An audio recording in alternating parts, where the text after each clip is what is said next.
I still remember the moment like it happened yesterday. My husband, Daniel, walked into the living room with a smirk on his face, holding a stack of papers. I had just finished making his favorite coffee, the way he always liked it, 2 sugars, no cream. But he didn't even glance at it. Instead, he threw the papers onto the table and crossed his arms. "I'm divorcing you," he said, his voice disturbingly calm. "And just so you know, I've taken everything." I froze, gripping the cup in my hands as my heart pounded in my chest. "Everything?" I whispered, my voice barely coming out. He chuckled, as if amused by my reaction. "Yes, the house, the cars, the bank accounts. Everything is in my name now. You have nothing."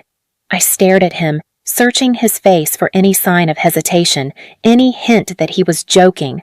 But there was nothing, just coldness. For years I had been the perfect wife.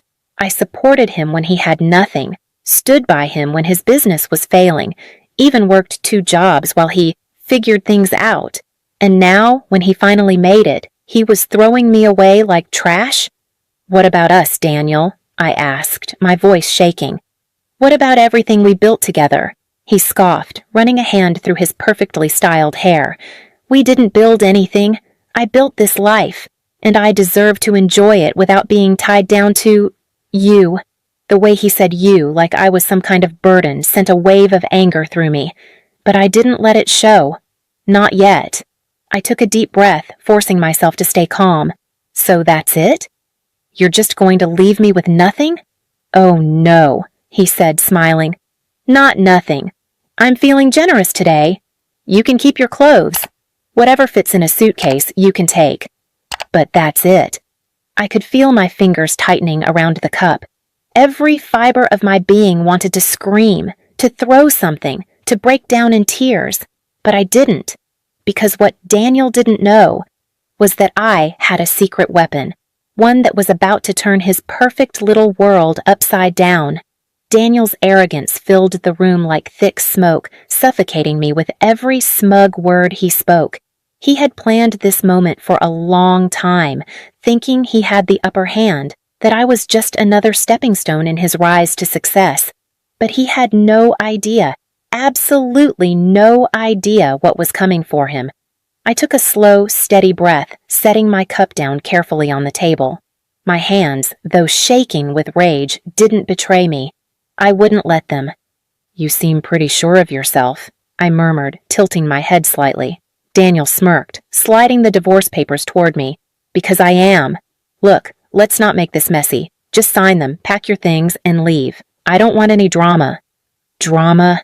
This man had just ripped my life apart, stolen everything I had worked for, and he expected no drama? I reached for the papers, not to sign them, but to flip through them, pretending to be overwhelmed. "Wow," I whispered. "You really thought of everything, didn't you?" He leaned back, his confidence growing. "I always do." I nodded, glancing up at him.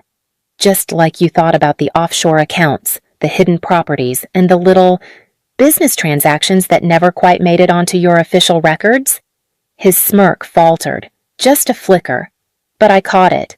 "What are you talking about?" he scoffed, though there was a tightness in his voice now. I smiled. "Oh, Daniel, you always underestimated me, always assumed I was just your naive little housewife, too busy cooking and cleaning to understand the real world. But the thing is, I'm not as clueless as you think."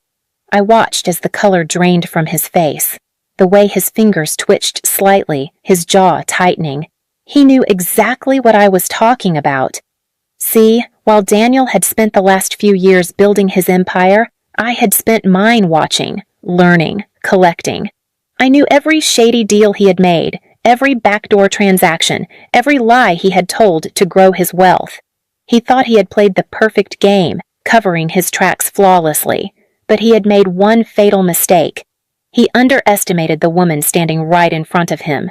"Let's cut to the chase," I continued, tapping my finger on the papers. "You thought you could throw me away and keep everything? You thought you could erase me like I never existed?" Daniel clenched his jaw. "You have no proof of anything." I laughed softly.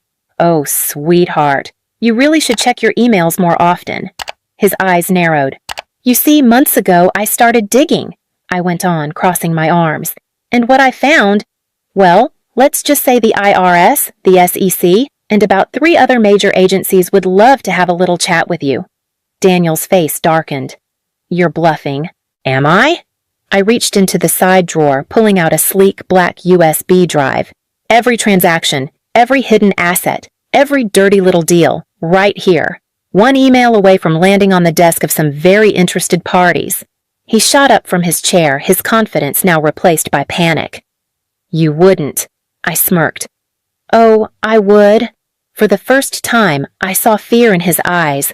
Real, genuine fear. Not because he was about to lose money, but because he knew prison was a very real possibility.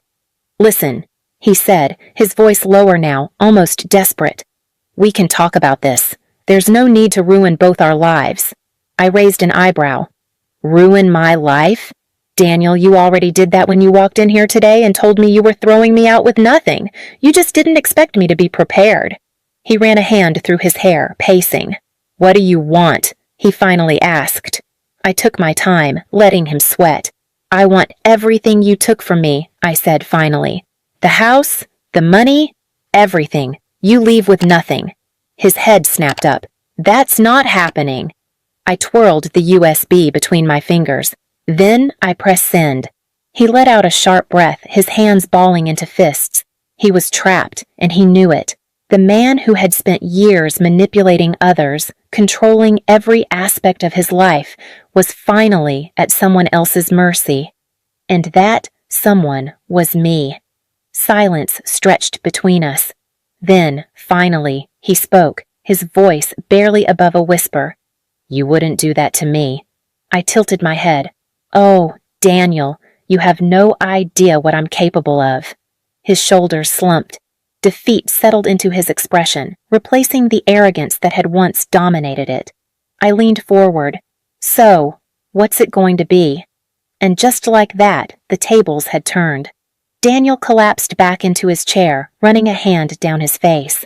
The confidence he had walked in with had completely disappeared. Now he was just a desperate man scrambling to save himself. His lips parted as if he wanted to argue, but he knew he had lost. Completely. How much do you want? He finally muttered, voice low. I smirked. I already told you. Everything you took from me. He let out a bitter laugh, shaking his head. You think I'm just going to hand over everything and walk away with nothing? I leaned forward. You already planned to do that to me, didn't you? He fell silent. I tapped the USB against my palm, watching the conflict play across his face. The man who thought he could outsmart me was now sitting there, helpless, completely at my mercy. Daniel had spent years treating me like I was invisible, like I didn't matter. But now? Now he had to listen. Now he had to acknowledge the one thing he never expected. He had married the wrong woman to underestimate. A heavy silence hung between us before he finally exhaled. Fine, he gritted out. What do you want me to do? I reached into the drawer again, this time pulling out another set of documents, ones I had prepared long before he ever walked in here today. I placed them in front of him, watching as his eyes flickered over the bold title at the top. Mutual Agreement of Divorce and Asset Transfer. You sign these, I said. Every account, every investment, every property in my name. Then you walk away and I don't press send. He stared at the papers, his jaw clenching so hard I thought his teeth might crack. This is insane. What's insane, I corrected, is thinking you could rob me blind and get away with it. His fingers twitched. He looked like he wanted to argue, to fight back, but he knew the truth. He was out of moves. Sign them, Daniel, I said softly, before I change my mind. He swallowed hard, then reached for the pen. His hand shook slightly as he scrawled his name across the page. 1 signature, 2, 3. I watched every stroke of ink, each letter forming the name of a man who had thought he was untouchable. And just like that, it was done. He set the pen down with a heavy thud. Happy now? He muttered. I picked up the papers, flipping through them slowly. Everything was in order. Everything was mine. I slid the USB back into my drawer, locking it away. Pleasure doing business with you, I said, standing up. Daniel clenched his jaw. I hope you know this isn't over. I let out a soft chuckle. Oh, Daniel, it was over the moment you thought you could play me. I turned, walking toward the door, but just before I stepped out, I looked back. By the way, I added, you might want to check your email. His brows furrowed. He grabbed his phone, unlocking it. I saw the moment realization hit him. His face went pale, because what he didn't know was that I had already sent a little anonymous tip to the authorities, just in case he ever got any ideas about coming after me. His eyes snapped to mine, rage and panic swirling in them. I just smiled. Good luck, Daniel. And with that, I walked away.